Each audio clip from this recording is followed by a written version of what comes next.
Sugeng enjing sederek-sederek ingkang kinasih ing Gusti Yesus.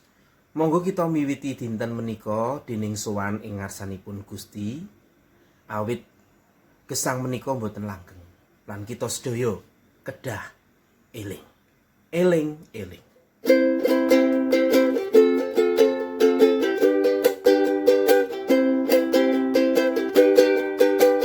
Eling, eling. So bakale mati.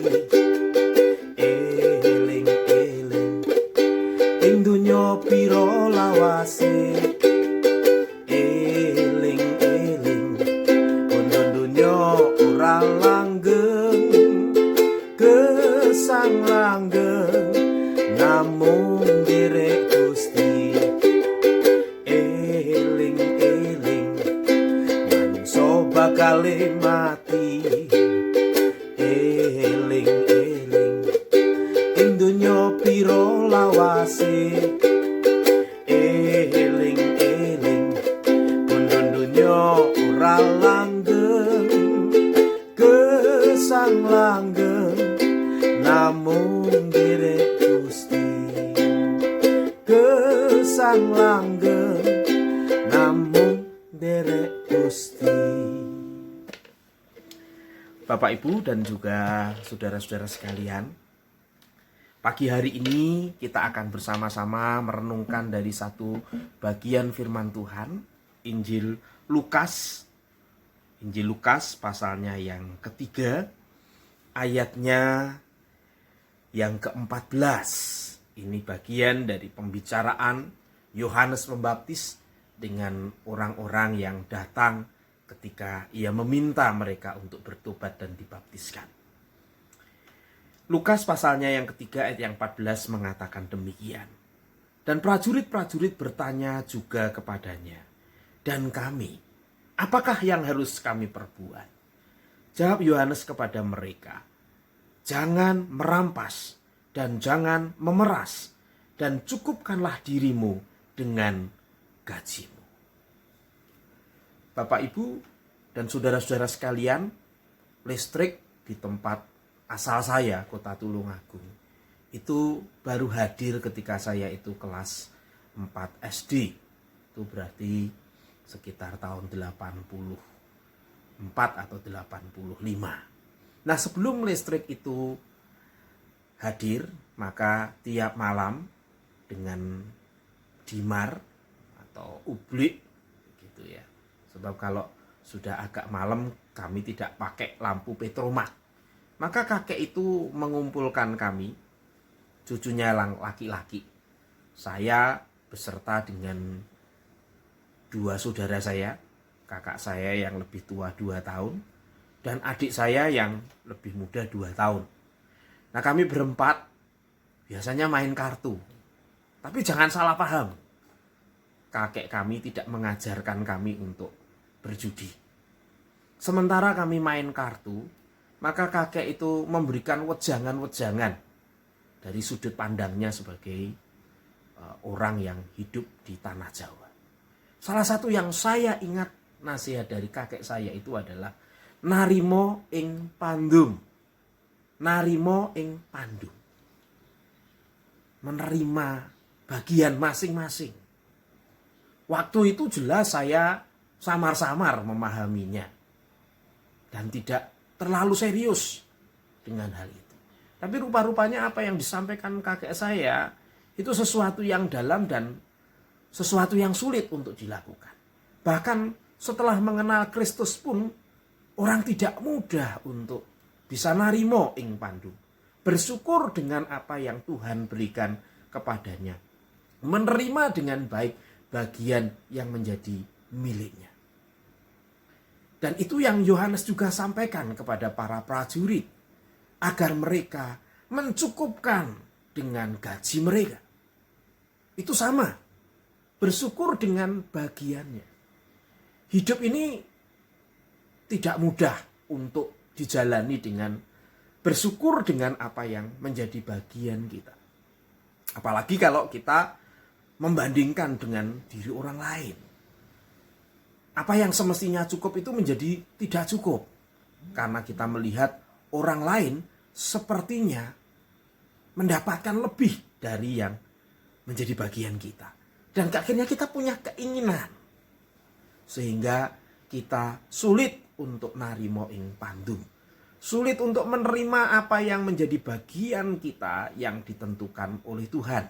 Sehingga akhirnya di dalam hidup ini tidak sedikit dari kita yang seperti yang dinasihatkan oleh Yohanes. Kalau orang tidak mencukupkan dirinya dengan gajinya, dengan bagiannya, maka ada dua kemungkinan. Pertama, ia akan merampas, mengambil apa yang bukan miliknya, mengambil bagian orang lain. Entah kalau dalam konteks ini tentu dengan paksa, itulah sebabnya dipakai kata merampas. Walaupun mungkin sekarang tidak sekasar itu, tidak sekeras itu, tetapi bisa saja orang dengan cara halus mengambil apa yang bukan bagiannya.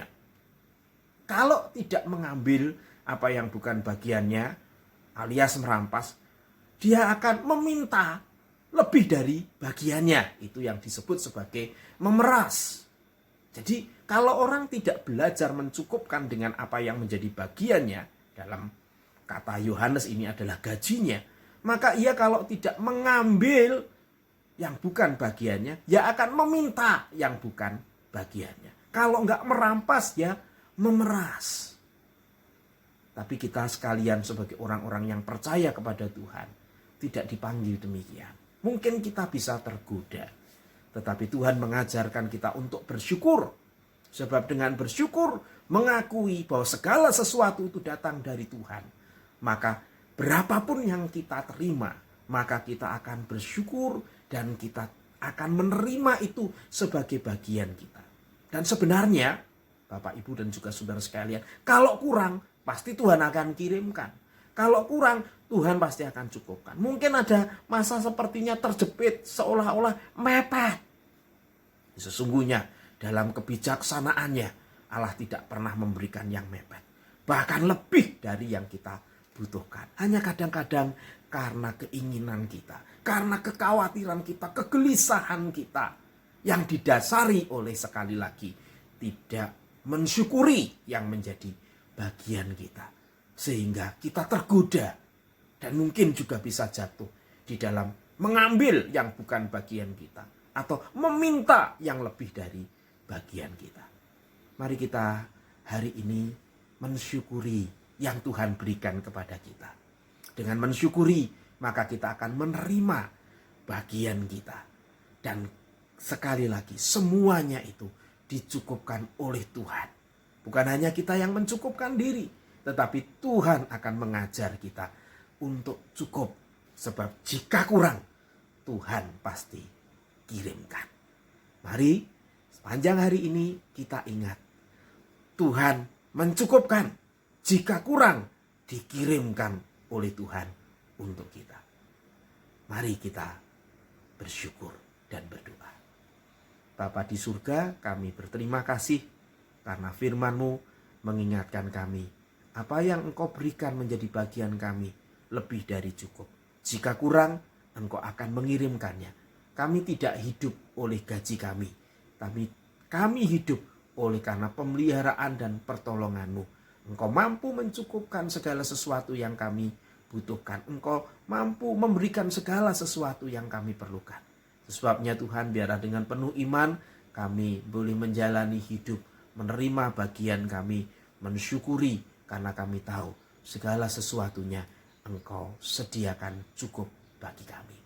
Tuhan, kami berdoa menjelang akhir dari pekerjaan kami di semester ini.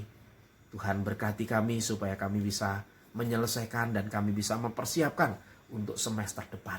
Kami yang terus berlatih untuk pembelajaran jarak jauh. Berikan kami hikmat, berikan kami kemampuan, berikan kami ketekunan. Sehingga kami bisa melatih diri kami sebaik-baiknya. Kami juga berdoa untuk orang tua yang harus melatih anak-anaknya, khususnya orang tua dari SD. Tuhan berkati, limpahkanlah pertolongan sehingga mereka mau mengajarkan anak-anak Microsoft Teams dan pada akhirnya pembelajaran dari jarak jauh bisa dilangsungkan dengan baik. Demikian pula ketika nanti SMP meminta anak-anak pun belajar, biarlah sungguh anak-anak pun boleh dengan tekun belajar Microsoft Teams dan akhirnya semuanya boleh dilangsungkan dengan baik. Terima kasih Tuhan, kami percaya berkat-Mu bersama kami. Bapak, Ibu, dan juga saudara sekarang terimalah berkat Tuhan. Kiranya Raja segala zaman, Allah yang esa, Allah yang kekal, Allah yang tidak nampak itu, memberkati kesehatanmu, memberkati pekerjaanmu, memberkati keluargamu, memberkati seluruh hidupmu dari hari ini sampai Tuhan membawamu ke surga yang mulia. Amin. Tuhan memberkati.